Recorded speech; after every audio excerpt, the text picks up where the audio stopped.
This is applied physics for undergraduate students, and we are discussing the laws of motion. We have already gone through the first, second, and third law, and let's do a brief recap on this. That the first law deals with the idea of inertia, that if there is no force applied to an object, then it will remain at rest if it is at rest, and it will keep on moving with uniform velocity if it is already in motion.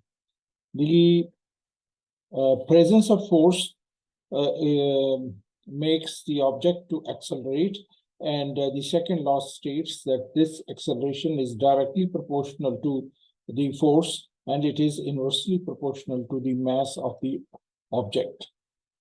Third law states that whenever there is a force applied by an object to another object, then that other object also replies back in terms of the force, equal and opposite in the direction. However, both objects have different interfaces, and if object A is showing a force on object B, then object B is giving the equal and opposite force. Now we consider and recap the weight of the object. The weight of the object is really associated with the mass, and if we consider a body of mass m that is released from rest near the surface of Earth, then that object will fall down with a free fall acceleration. And if we neglect the other forces that may be acting on it, such as air resistance or some air draft, if we ignore and if we can make the system isolated, then body will fall downward with a free fall acceleration, and g is the vector of acceleration whose magnitudes, the g is a free fall acceleration, and its direction is vertically downward towards the center of Earth. If we assume that Earth's surface is to be an inertial frame, a frame where things, if at rest, will remain at rest, or if things are in motion, they will remain in motion in the absence of force, such an inertial frame will have the applicability of the Newton's second law as well, and the net force on the object must be equal. Therefore, the mass times acceleration will be equal to mass times the gravitational acceleration. This downward force of Earth's gravity acting on a body is the weight of the body. So force of Earth's gravity on a body is same if it is at rest or it is falling. The force has a magnitude m into g, and it is directly going downward towards the center of Earth.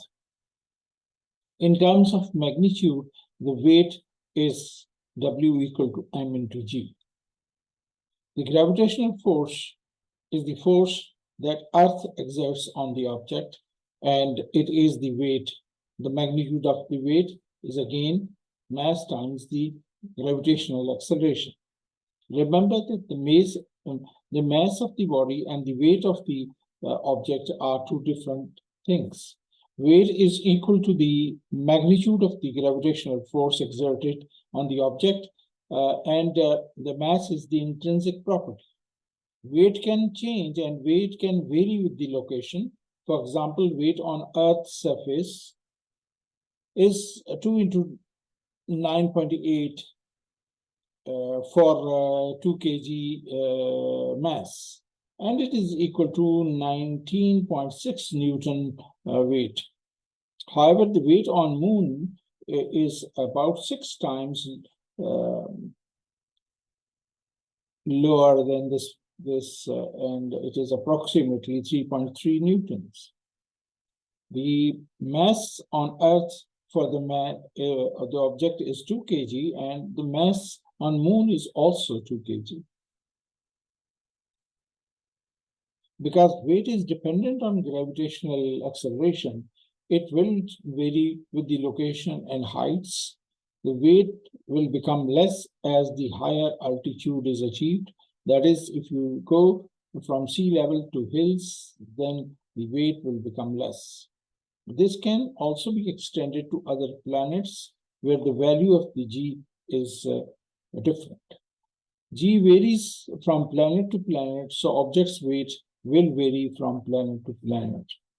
Weight is not an inherent property of the object as compared to the mass of the object. Weight is the property of the system itself, and the object and the Earth combined together form the system. Note that about the kilograms are not really the units for the weight. 1 kilogram, written in the form of 2.2 pound, is equivalent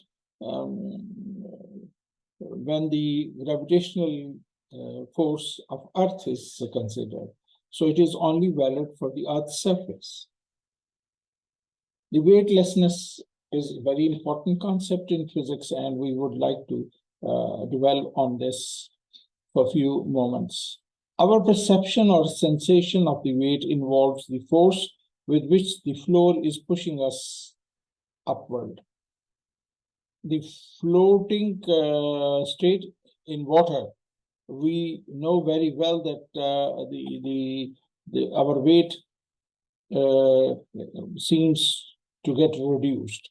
But we are fully aware of our mass remains same. So whenever we are trying to accelerate ourselves in swimming through water, we feel that this mass is really playing its role.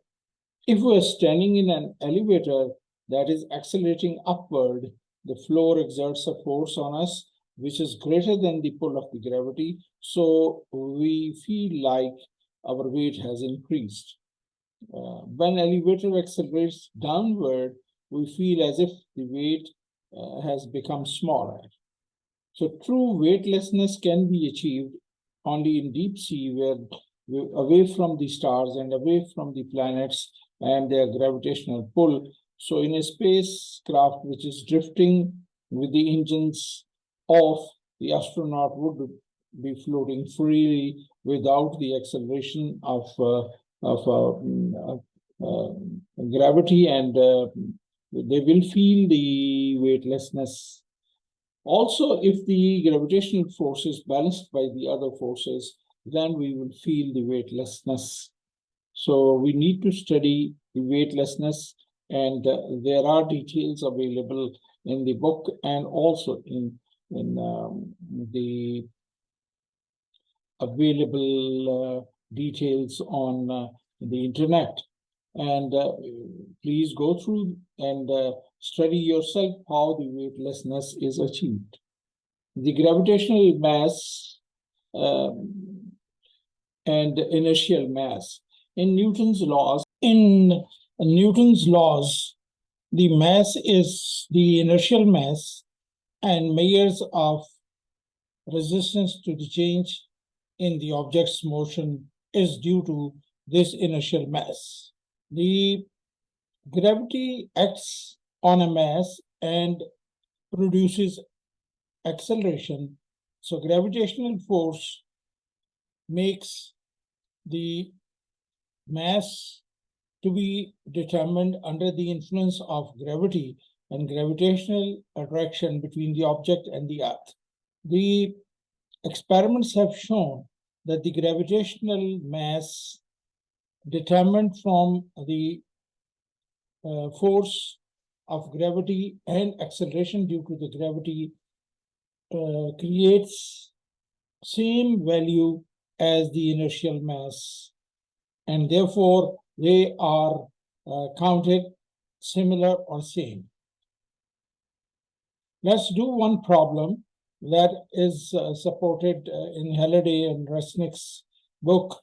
A worker W is pushing a package in a crate of mass M1 equal to 4.2 kg. In front of that crate, is a second crate of a mass M2, which is smaller mass 1.4 kg. So there is a smaller mass and there is a large mass, and this M1 mass is being pushed. The worker pushes and applies force on crate 1. The force is P1W. The force on mass 1 due to the worker is 3 Newton. We are asked to find the acceleration in crates in both of them, and we would like to find the force exerted by crate 1 on crate 2. First of all, we choose the positive x direction as the direction of the motion of crate, and crate goes in positive x increment.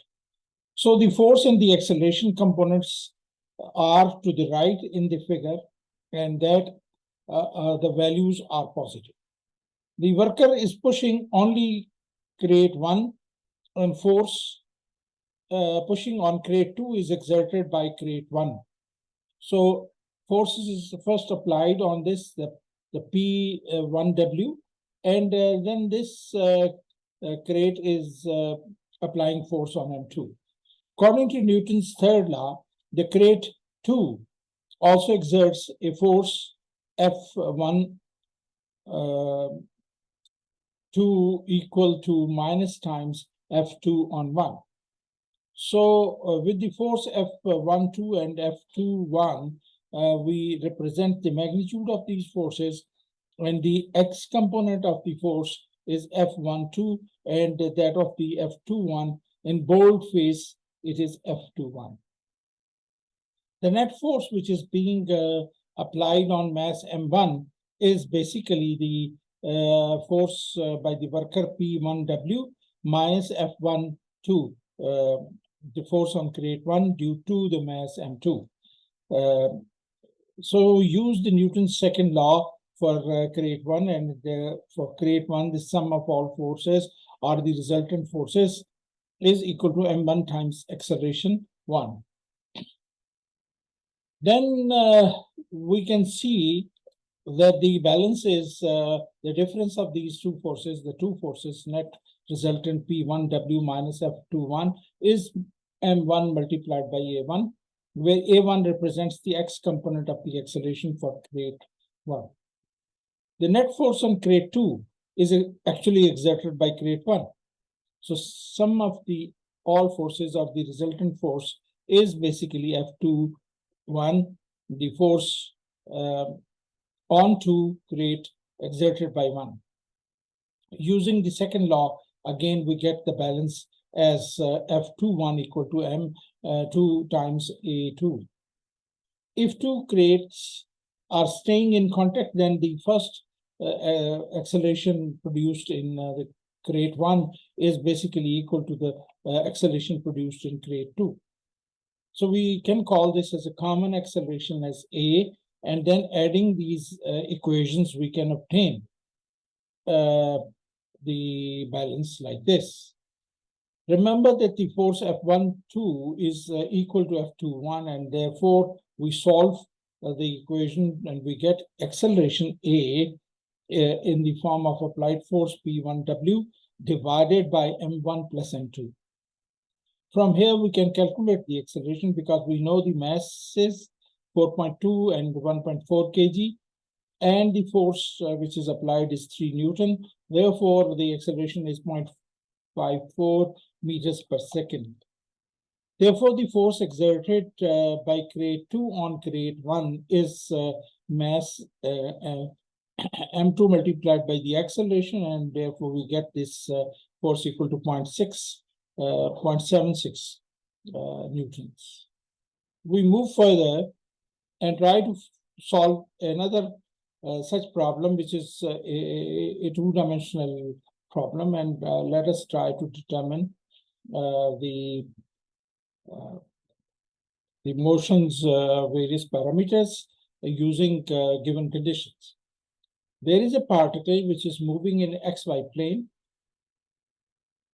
It starts from origin with an initial velocity having an x component of 20 meters per second and y component of minus 15 meters per second. Particle is experiencing an acceleration in x direction. The acceleration is given by ax equal to 4 meters per second. First part of the question is find out the total velocity vector at any time. So we have a two-dimensional problem, and to solve this problem, we first of all draw the coordinate system. So x is shown here with the positive, and y is shown here with a small component in positive, but the rest is in the negative, because we see that the y component of the velocity was in the negative one.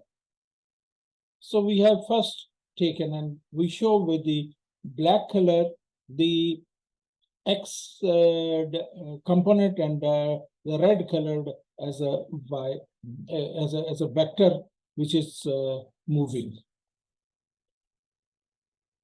The component of the initial velocity is telling us that the particle starts by moving towards the right direction and then downward direction.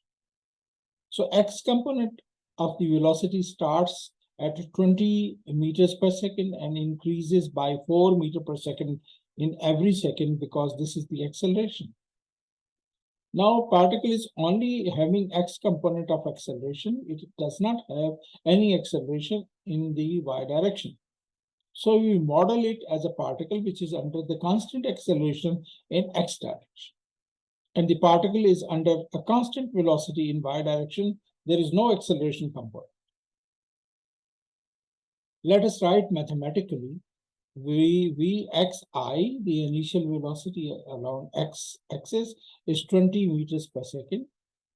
Vyi, which is the velocity component of y direction as an initial value, is correctly minus 15. This is incorrect written here. It's a minus 15 meters per second. And then there is acceleration of 4 meters per second for every second. This acceleration is along x-axis. Therefore, its value is ax equal to 4 meters per second square. There is no y component of acceleration, so it is equal to 0. We can use the kinematic equation v final is equal to v initial plus a into t. We can write in the vector form as a vxi plus a xt times I unit vector, vxi plus a yt times j unit vector, and we substitute the values and reduce it, and we find that the velocity, the numerical values after substitution are reduced as a 20 plus 40 times I unit vector minus 15 times j unit vector. Recall that acceleration along y is 0, and there is only component along the x-axis. So this is a vector, velocity vector. You substitute the value of t, and you find the final velocity at that time.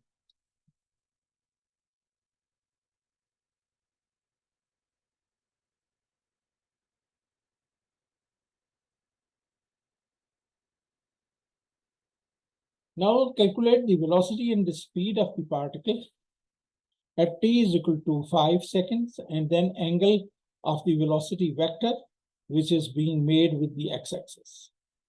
So first evaluate the velocity from this equation. Vf is equal to vi plus at at time t is equal to 5. The vi is given in the form that it is 20 along the x-axis, and it is equal to 0 along y component, and I'm sorry, it is the 15 minus 15 along the y component, and we get the total answer in this form: 40 I unit vector minus 15 j unit vector. To find out the angle theta, we have to find the ratio of the velocity components, the vy divided by vx in the final values, and take the tangent inverse of this, So we calculate the tangent inverse of minus 15 divided by 40. All are in meters per second because these are the velocities along y and x. So y perpendicular and x is the base. Therefore, the tangent value can be calculated. The angle is minus 21 degrees. The negative sign of this angle is indicating that the velocity vector is directed at an angle 21 degrees below the positive axis. It is going downward. Then there is a part of the question where it is being asked that determine x and y components of coordinates of the particle at any time t and its position vector at this time. So x final is given by this formula, the kinematic equation, Vxi into t plus half ax into t square, and we substitute the initial value of x, velocity component and acceleration, and we find the reduced value as 20 times t plus 2 times t square. Then we have another component along y direction, and it is given by yf equal to y v velocity at initial value at y direction and multiplied by t. And we find it to be minus 15 times t, and therefore the position vector is totally given as 20t plus 2t square. It is t square. Here omission is there, and I unit vector minus 15 times t multiplied by j unit vector, and that's the complete answer. Let us do another example, which is about the Newton's law, Newton's second law. Here we have a car, which is at the slope, and it is icy driveway. Car has a mass m, and it is on the inclined plane at an angle theta. In figure, find the acceleration of the car, assuming that it is frictionless, so car will slide downward. However, this figure indicates, and intuitively we know that the car has a mass and it is on the slope, and the frictionless plane is there, and therefore the car will slide downward due to the action of the gravitational force.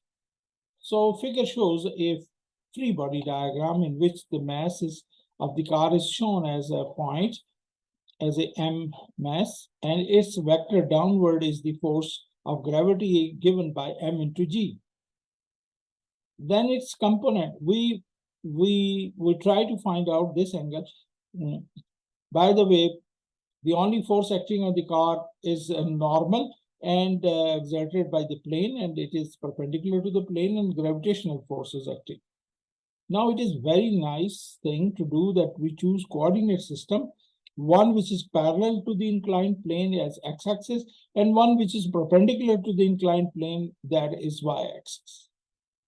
And the normal n is along the y direction, and the force of gravity is shown here. This angle theta is same angle which the force or the weight of the car is making with the perpendicular.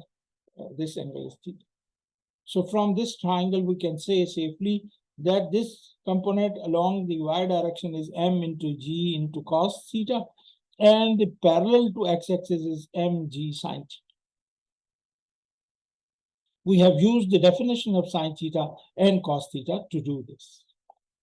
Now, once we have resolved the force into two components, then we can find a balance, and we write down the balance equation, and we say that the force of gravity is downward, so sum of all forces along the x direction. Let us see x direction forces. Since acceleration is taking downward in this direction, car is not being pushed into the ground, it is moving or gliding on the icy surface. Therefore, the acceleration is along the x-axis.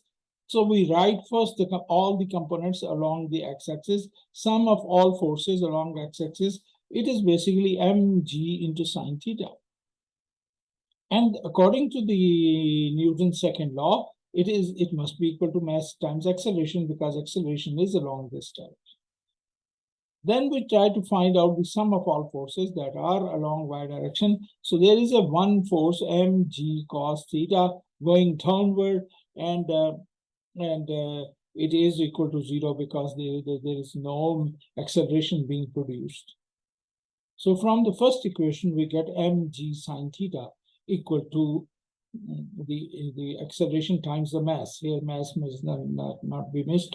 And note that the acceleration component is independent of the mass. Here, there should be no mass. And then the angle is important, the angle of the slope and the theta, and the gravitational acceleration g. So the component of the force Fg perpendicular to the inclined plane is balanced by the normal component, and it is m into g into cos theta, and it is equal to the normal. Normal force is not equal in magnitude to the weight of the object. You can see it is slightly less, or at the most because of the cos theta, because of the angle. Now suppose that the car is released from rest and it goes at it was at the top of the inclined plane, and the distance from the car's front bumper to the bottom of the inclined plane is d. So how long it will take the front bumper to touch the reach at the bottom of the hill, and what is going to be the car's speed when it arrives? Solution of this problem is that we can treat the car as a particle under a constant acceleration, and we use the kinematic equation x final equal to x initial plus vxi initial times t plus half ax into t squared. The initial position of the bumper is 0. Final position is d, and the velocity initially is 0, and acceleration is g into sine theta. Therefore, the d from this equation can be written, these first two terms become 0, and the last term is half into g into sine theta multiplied by a square. Now we can use the final velocity, vf square minus vi square along x-axis is 2ax into d. Now, ax is given as g into sine theta, so it is 2 into d into g into sine theta, and the initial velocity is 0, therefore final is this. Now, if a special case is considered, we can say if angle is theta equal to 90 degrees, it is really steep inclined plane. It has become a vertical plane. Imagine that theta goes to 90 degrees. Once it is inclined plane as a vertical plane, the car, which is the object, is going to fall freely. So result is that acceleration will become equal to g. And that's how we will solve and find out this position in the above equation as a d, and also the final velocity. We stop here with the discussion on the Newton's law and its applications. We are going to do in this several applications in 2 and 3 dimensions in coming lectures, and we will amplify our discussion on the motion using the kinematic equations and the dynamic part, where the force or the acceleration is known or given, or we are trying to find out. Thank you so much.